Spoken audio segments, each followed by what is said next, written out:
Hi, everyone. It's Darlene Corbett, the Unstuck Expert. Last week, we discussed how to get unstuck in life, how to feel unstuck in life. But how do you become unstuck? We really should start at the very beginning. How do you become unstuck? Well, if you think I have the magic cure, I do not. Not so easy, but simple. Does that make sense? Not easy, but simple. There's nothing easy about it, but there's simple in terms of simplicity. Take rocket science. It's practice, practice, practice on changing your mindset. Many years ago, I saw a wonderful human being who is no longer with us in this earthly life. Hopefully, he's at peace, and in mind, body, he is healthy and living well. He had an accident many years before I met him. He had been an athlete. And sadly, during one of his, should I say, wasn't quite a game, but his participation, he became very injured. Consequently, he became paralyzed. He came to see me, but not for that. Many years later, he was amazing. He was working, he's going for an advanced degree. And I wasn't sure if I should bring it up with him. I thought, do I bring it up? But that's not why he came to see me. And as a therapist, in the way I was trained, in the way I believe, unless somebody comes in specifically to talk about a very sensitive issue like that, you wait for them. Now, others may have chosen differently. Other therapists, there's many ways, to, I don't want to say skin anymore, but peel a potato. There's a few ways, right? Or peel an onion, whatever you want to think. But I decided to go with the path that he came in for a specific issue, and I went with that. Finally, a year later, he shared with me his sadness. And it wasn't even about the injury. It was about not having the amount of people around. He was very talented. He was even acquiring, or should I say, being examined by scouts. I said to him, do you think it was wrong that I did not bring it up sooner? He said no. So that from that point onward, I took his mindset, which was amazing. I said, you've always had an athlete's brain because you're an athlete. You have been using your athlete's brain. Your brain never became injured. You use the skills that you had developed in your youth. And that's what continued to give him the tenacity, the resilience, and the hope and the possibilities. His hope was that someday they would find some kind of mechanism to help him walk again. Sadly, that was not to happen in his lifetime or any of right now our lifetimes. But my belief is that what kept him really going and not acquiescent to despair, and most people would, was his mindset, his athletic brain. He never saw anyone before me. He never talked about it. As much as I'm a believer in sharing and talking about things, that's up to the individual. Sometimes if you talk too much and you open up too much too soon, it is too much. So it's a balancing act.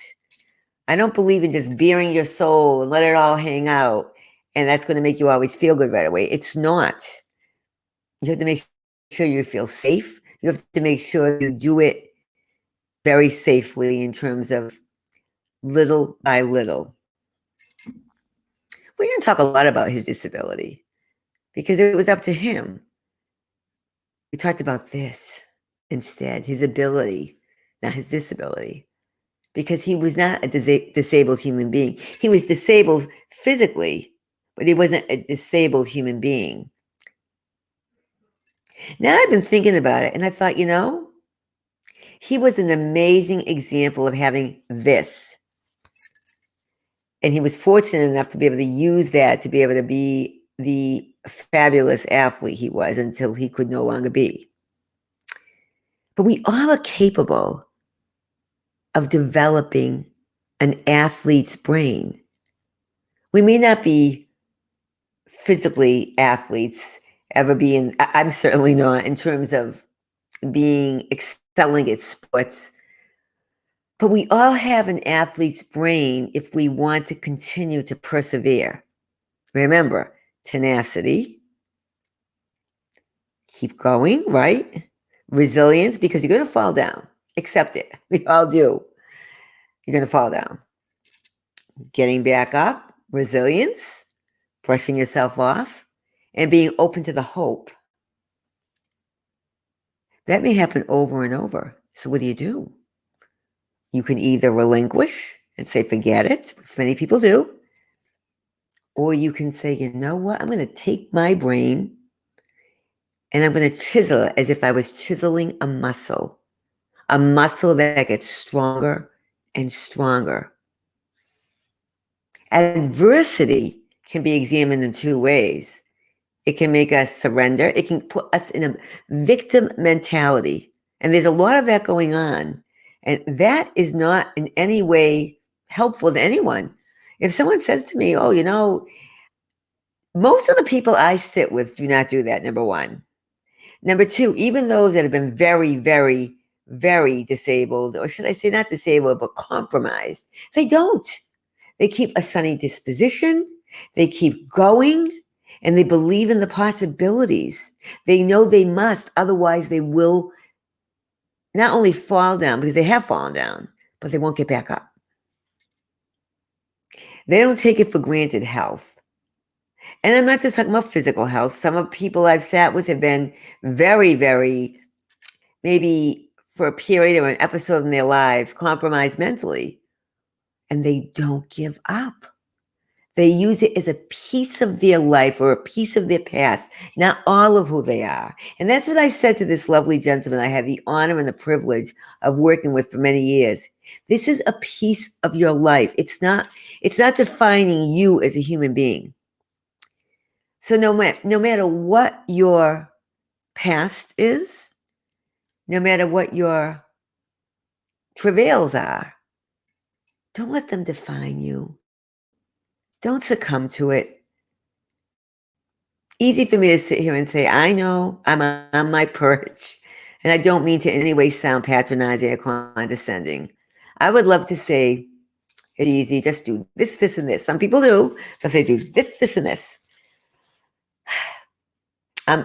Maybe for once in a blue moon that will work for someone, but again, it won't work unless you are changing your mindset and using your brain like you're an athlete's brain. We all have the capacity. Maybe we don't have the capacity to be, as I said, the fastest runner out there, the greatest player of all, Tom Brady. I love Tom Brady. Those of us from New England adore him. We wish he was here, but he's not. But this is a man that, remember, I believe he was a 7th round pick. He wasn't a bright star that people said, look, what he did, taking an athlete now, is he honed his skill over and over. He's probably one of the hardest working players out there. Diligence. Does he have talents? Yes. But if he didn't use the hard work to complement that talent, would he be where he is? I doubt it. We don't have to be athletes, however, but we can have athletes' brains. That takes the ability to say, I was given a raw deal growing up, as we've talked about in early chapters of life. I've had terrible victimization from horrible situations. And again, I do not want to minimize any of that. I have very strong feelings about victims of assault or abuse or traffic. And believe me, I've seen what it does to people. Sexual abuse, I think, again, I'll say it over and over. It is the worst thing to happen to a child. With that said, you cannot succumb to that. When I hear people say they're bored, I'm bored, I have nothing to do. It's like, oh, well, that's easy for you to say. You know how to do those things. No, I have a curiosity and I have a belief that we must nurture and nourish this through learning, through being open, and through putting the past where it belongs. And if you can't do that, you have to see someone like me. You don't have to, but someone like, it doesn't have to be a therapist. Again, it could be a mentor, it could be a coach, it could be a family member that is willing to listen to you. But you cannot allow your past to just absorb your present and future. It's gone, it's done. And how does it serve anyone to be a victim? Does it really? If you're no longer being victimized, how does that serve you? It holds you back. I really believe that.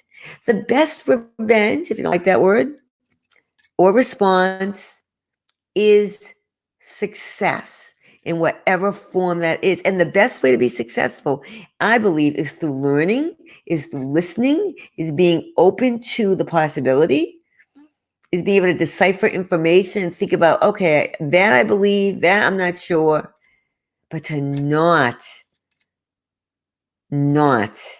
surrender to this, to something that will keep you static and keep you stuck. So that's the beginning of how to become unstuck. Think of your brain as if it was an athlete's brain. And think about and learn. And we'll talk more about some of the people in history. I've done some writing recently about some remarkable women in history that have overcome or persevered. But think of yourself just for now as an athlete. And we'll return to this. How about that? The student is ready. The teacher appears. I'm honored to be the teacher, as well as always to be the student. Come back. In the meantime, go to DarleneCorbett.com for more.